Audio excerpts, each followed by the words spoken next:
Do you remember your very first musical memory? I do. What is it? Being my parents were having a party. We were living in. I was born in Santa Monica. We were living in Hollywood. My parents were having a party. I was apparently like 2 or 3 years old. They were having a party in the house, and a whole bunch of Bird was there, Billie Holiday, and different people were at the crib, and this is all going on in the house. They're playing. Time out. They have like the history Wait, of time out, jazz. dog. Right. Wait. You were in this lifetime when Charlie Bird Parker was, Was alive, yeah, indeed, yeah, and you've seen or you've been in the presence of Billie Holiday once. ish. Basically, but the story is Even if you were 2. yeah. My memory is because we had a 2-story house, and the second floor, I somehow crawled out of my bed, and there was the second story and the things that hold the. And I was looking down at the party. My parents said they looked up and they could feel a presence, and all of a sudden they looked up and here was my little face looking down at everybody. And I was attracted to the music and the noise and the cacophony. And Billie Holiday. All right, I need more stories of your life. Like, especially childhood. That must have been. give me a version of your childhood in which you don't know that God's in the room with you. Like, oh, my parents once told me that, whatever, went to the school with Jackie Jackson. Well, that's a bad example, but you get my point. Yeah. Well, best way I could answer that is just my dad was an avid golfer because he was on the road all the time, and when he'd come home from the road, he played golf a lot. And one of the things that was always fun was we'd come home from school, because in our house he had like a little bar sort of speakeasy area where he used to chill after he played golf, and you never knew when we'd come home who was going to be in the crib with him, who he played golf with that day. Had days where he'd come home and he was there with Smokey, or there with Marvin Gaye, or there with Sean Connery. This is when he was on Motown, right? I know he signed to Didn't see that Motown. one coming. Perhaps. He signed to Motown in the mid-'60s. Yeah. Okay, cool. But yeah, this is mid-'60s stuff. I'm like 12, 13 years old at that point. So just little things like that. The other aspects of it, there were moments because the whole Billy Eckstine-ness of it all was he was just Pops. But the fact that people, my kids' parents reacted more to him than anything else. And one of the things that Pops always tried to do to my brothers and I, was demystify the business, but also sort of put a vibe on it to make us understand that although people kind of went buck wild when he was around, that we had to realize that he was no better or no worse than anybody else than the people across the street who had, regular, quote unquote, regular jobs. His just happened to be in lights and people got excited about it. So that was really, that was sort of a God moment in its own way of just, that how life was, Pops is just, Pops is a singer. How many brothers and sisters did you have? There's 7 of us. Oh, wow. Yikes. Yeah. Where do you fall? I fall in the middle. It's 5 boys, 2 girls. Okay. I got 3 older brothers, 2 of whom are deceased now, and then me, and then my little brother and 2 younger sisters. Did any of your other siblings, they go into music in any way? My brother Guy is a producer and a manager, and my youngest sister, our youngest sister Jean, is a singer. Oh, okay. Yeah. That's what's up. Yeah. As a child or as a teen, would other adults annoy you if they start singing to you like Moody's Mood or anything like your dad? Ish. Really, where they sort of get to us was, because he was on the road so much, and the only time we really talked to him was on the road was on Sunday nights. We'd hear from him. He'd say, "Dad, I hit a home run on Tuesday," blah blah blah, that kind of shit.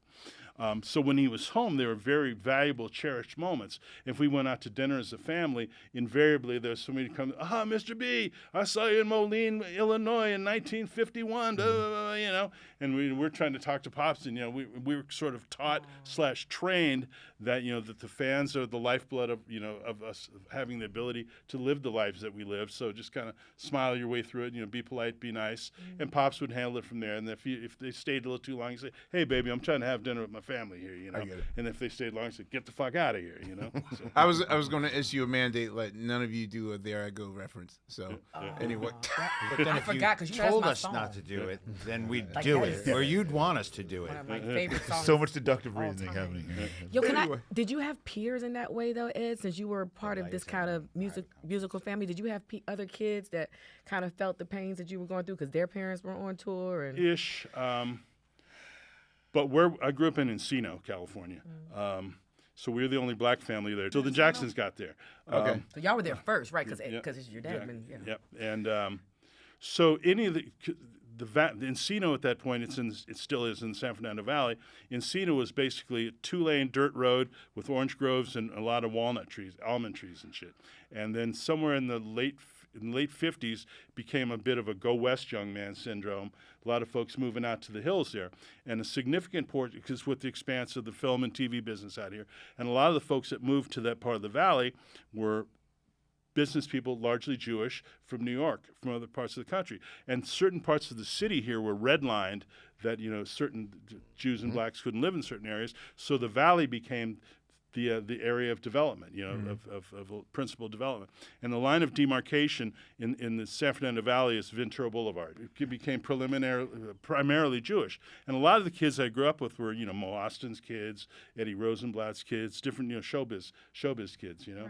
Making movies of themselves, as Steely Dan said. Right. And don't give a fuck about nobody else. I got you. So they were your peers, but they really weren't your peers. Yeah, they weren't peers in the sense their parents weren't performers, but, there were some. My older brothers, like my second oldest brother went to high school with Sally Field and Cher. So yeah, she went to school. Yeah, yeah. Had a moment about this. I'll call it 15 years ago.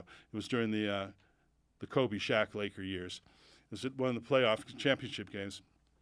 Sally Field happened to be standing in front of me at that game, and in the stands. And so I tapped her on the shoulder and said hello to her. I said, "You went to high school with my brothers." And she kind of gave me a quizzical look of like, looked at the suntan. I was like, wait a minute, there were none of you motherfuckers. Right. Oh my God, you're Ken and Ron's brother. Little brother. Instantly knew. Yeah. So, well, actually, I asked the Jacksons the same question, but now that I know that you were there first of all, were you aware of the situation that you were placed in? Yeah. I asked them, what is it to be, because I always considered the Jacksons the first post-civil rights result, like all that between, Reconstruction, slavery, and civil rights, and then you get to this point post-68 where the idea of freedom or the idea of pursuit of happiness, whatever, and the Jacksons sort of took that. And I asked them, like, what was it like navigating in those first 5 years in Encino, in Los Angeles? I've seen the photos. You guys have Rolls Royces and fancy cars and a roaster and all that stuff. And Marlon was like, yeah, and I routinely got stopped by cops and all that stuff. So for you, were you aware that it was like proceed with caution, or was it like...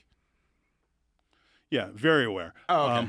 Partially because how we were raised. My dad was very active in the civil rights movement, and the conversation around the dinner table, or all meals actually, was either showbiz or the civil rights movement. Because the civil rights movement played out on TV every night on Walter Cronkite and stuff like that. And Pops was close with Dr. King, close with Malcolm. So as a result, we were very aware of who we were and what was up. My parents...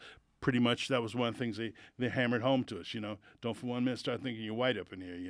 This is the reality of your existence. Which you must have confused people a little bit visually as well. Yeah, at times. well, and I realized that some of that too was because there's a certain amount of ethnic ambiguity, inherent to the suntan, right, and the hair at the time, and as a result, But there was always a kid every year in school that wanted to step to one of my brothers and nigger, he pops somebody in the face, and then you'd get sent to the principal's office, and then they say, well, we're going to call your parents. And you didn't want my mom coming down. Mom was straight out of Georgia, Thomaston, Georgia. Okay. She wasn't having it. So she was like, if they don't hit those people, if they don't punch them, when they get home, they're going, it's going to be their ass. That's what my mom was saying. that was our reality. But yeah, the Jacksons period was cool because that's when I first met them, and John McClane. Okay. During that period of time, I went to a boarding school in Western Pennsylvania. Where? A place called the Kiski School outside of Pittsburgh. Near Pittsburgh. Okay. Outside of Pittsburgh. My mom's from Pittsburgh. Okay. Yeah. Actually, Jake, your producer, went to one of our rival schools. Okay. You're fired, Jake. Yeah.